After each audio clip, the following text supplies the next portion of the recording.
안녕하십니까. 시사 야부리 토크. 이번에는 이 안보 관련되는 주제로서 얘기를 나눠볼까 합니다. 우리 이승현 국장님 자리해 주셨습니다. 예, 안녕하세요. 국민의힘 사무국장 이승현입니다. 정말 가장 큰 이슈가 됐습니다. 바로 이 주적 개념. 아하. 야, 근데 저는 깜짝 놀랐어요. 왜냐? 대한민국 대통령이 되겠다는 사람이 그것도 북한이라는 현존하는 적을 우리가 대치하고 있잖아요. 이런 상황에서 북한군을 향해 주적이라고 말도 못하는 후보가 있습니다. 아니, 그 대통령이 할 얘기가 아니라 그러지 않았나요, 그때? 토론에서? 야, 웃긴 게 뭐냐면은 그 문재인 후보는 뭐 그 주적 개념에 대해서 정확하게 말을 못했어요. 읊어버렸죠. 근데 4차 토론에서는 그 심상정 후보도 이런 말을 했어요. 뭐라고요? 그 주적이라는 말은 하창 의장이 하는 말이지 대통령이 할 말은 아니다. 그건 말도 안 되죠. 왜냐면은 대통령이 뭡니까? 국군 통수권자예요. 국군 통수권자의 주적 개념이 가장 중요한데 국군 통수권자는 북한을 주적이라고 생각 안 하는데 그러면은 합참 의장은 누구의 전쟁에서 누구의 지시를 받습니까? 대통령의 지시를 받아야 되는데 그렇죠. 그럼 대통령이 북한은 주적 아니니까 공격하지 마 그러면 이게 군대가 되는 거예요? 안 되죠. 그러면 어떻게 해야 되는 거예요, 이거는? 말도 안 되는 거죠. 그러니까. 일반 병사 같은 경우에는 뭐 직격 처형이라도 하겠지만 참 이거 대통령을 그럴 수도 없고 그러니까 그 부분은 우리 국민들이 좀 현명해야죠. 이미 뭐 생각을 하고 있겠죠. 근데 대통령은 분명하게 말씀드리지만은 국군 통수권자입니다. 국군 통수권자는 주적 개념이 확실하게 있어야 됩니다. 북한을 보고서 주적이라고 말하지 못하는 대통령이라면은 군대가 해산되는 거나 다름이 없다고 저는 그렇게 생각합니다. 그렇군요. 근데 저는 이제 이것을 사실 이 대통령의 역할 중에 가장 큰 게 국방, 통수권자죠. 그러니까 국방과 외교, 사실 이 두 분야로 다루는 것이잖아요. 그렇죠. 근데 이제 그 문재인이나 심상정 이런 사람들은 그럼 군사적인 부분은 뭐 합참 의장이 다 알아서 국방부가 알아서 다 하는 거고 대통령은 꼭 그런 말을 하면 안 되는 것처럼 얘기를 하는데 사실은 대통령한테는 이런 군사적인 대응 방안과 외교적인 방안 이걸 놓고 저울질하면서 어느 게 더 그러니까 우리한테 도움이 되느냐를 살펴보고 결정을 해야 하는 거거든요. 그렇죠. 그러니까 도저히 외교적인 방법이 없다. 그러면 군사적인 방법 써야 되는 거예요. 그렇죠. 뭐 그 결단은 누가 합니까? 대통령이 하는 것인데. 그렇죠. 아니 북한군을 향해서 주적이라고 말도 못하는 이런 대통령들이 그런 결단을 할 수 있겠냐 이거죠. 그렇죠. 참 심각합니다.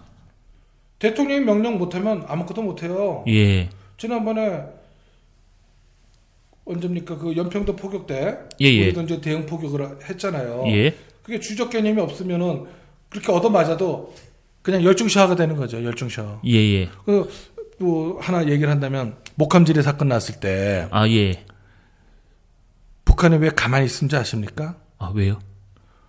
우리가 완전히 싸울 준비를 갖추고 하늘에 전투기 띄우고 전투기가 새까맣게 떴다 그래요. 내가 살펴보니까 새까맣게 떠가지고 북한이 조금이라도 총알 한 방이라도 넘으면 우리가 바로 응징할 자세를 취하니까 결국은 북한이 손든 거예요. 그때 실질적으로 이런 상황이 있었어요.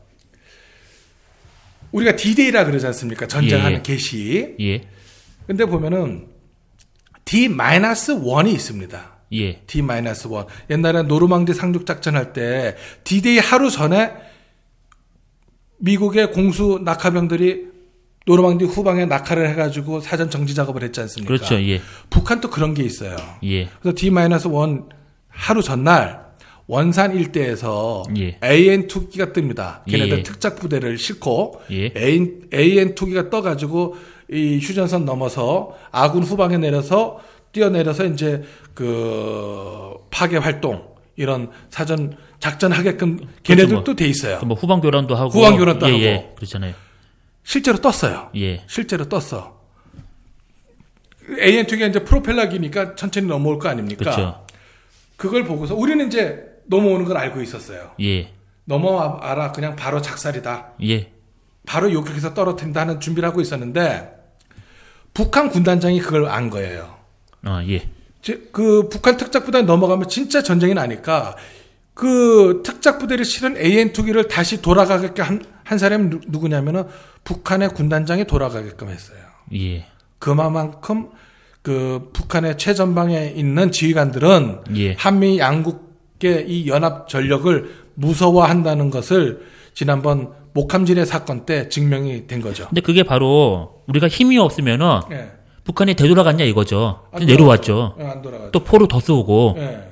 우리가 실질적인 힘이 강하다 보니까 예. 북한 애들이 쫄아가지고 감히 공격을 못한 거죠. 못한 거죠. 예. 그러니까 전쟁을 막고 평화를 지키려면은 국방비에 투자를 해야 되거든요. 군대를 키워야 되고. 이거 다 역사가 다 증명하는 겁니다, 이거. 그래서 하나 뭐 더 말씀드린다면은 안보 예. 관련해서 이제 문재인 후보가 예. 이제 특전사 나왔다는 예, 것을 이제 앞세우면서 예. 과거 우파 정부의 안보를 뭐라고 질타를 했냐면 가짜 안보다 그랬어요. 가짜 안보. 가짜 안보. 자기는 특전사를 다녀왔고 자기는 이제 진짜 안보를 하겠다. 예. 그런 얘기를 했는데 그래서 도대체 가짜 안보가 뭐냐 저도 살펴봤어요. 예. 이제 살펴봤더니 그런 얘기가 있었어요. 과거 이제 이명박 정부 때 이제 당시 군대 안 갔다 온 사람이 많았단 말이에요. 그렇죠. 뭐 이명박 회피를 한 건 아니지만은 예, 예. 어떻든 간에 군대를 못 갔지 않습니까? 예. 그래서 군대를 안 갔다 온 사람이 특전사 나온 자기한테 뭐라고 시비 거냐 이런 예. 얘기를 하더라고요. 그래요?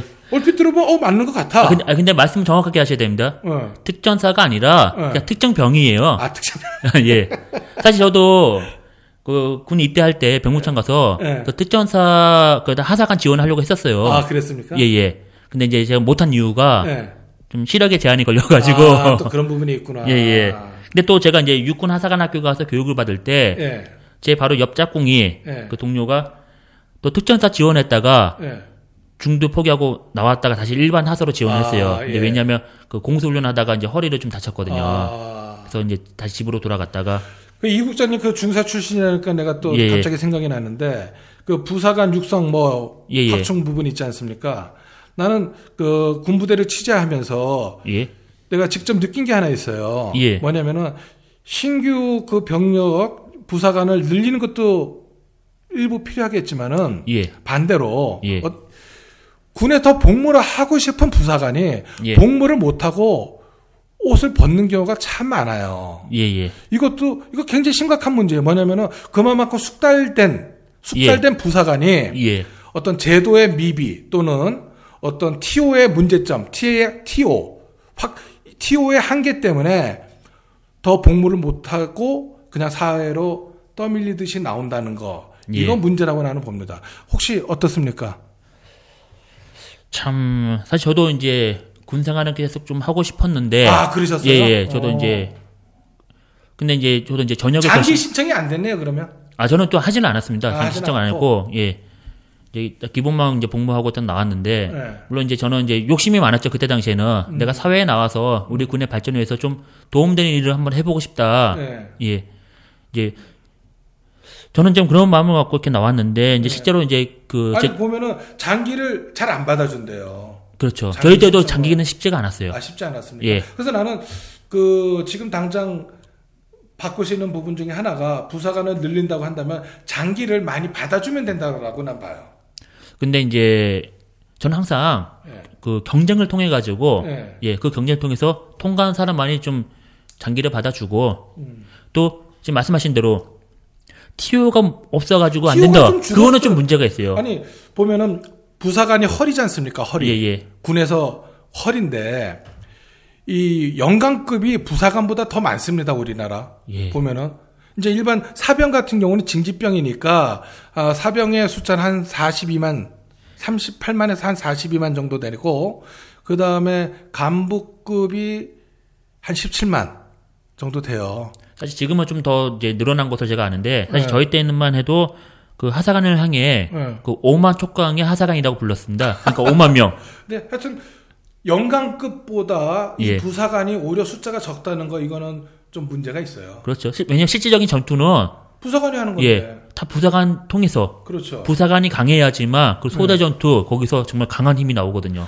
그렇죠. 근데 하여튼 우리 이 부사관 숫자도 적고 또 숙련된 부사관이 그 장기 신청을 할 수가 없어가지고 군복을 벗는다는 것, 저는 이거는 좀 조속히 개선이 돼야 된다고 저는 생각합니다. 그런 밑바탕을 만들 수 있도록 제일 중요한 국방비 증액 이거 꼭 해야겠죠. 근데 그렇죠. 국방비 증액하겠다는 후보가 없는 게 이게 참 안타깝습니다. 정말 이 그렇죠. 강군을 어떻게 키울 것인지 말로만 해서 되는 게 아니라 좀 예산을 늘려서 첨단 무기도 사고 여러 가지 해야 되는데 자 일단 뭐 그 아쉬움을 일단 뒤로 줬고 자 오늘 참 아주 좋은 말씀 들려서 감사합니다. 고맙습니다. 예.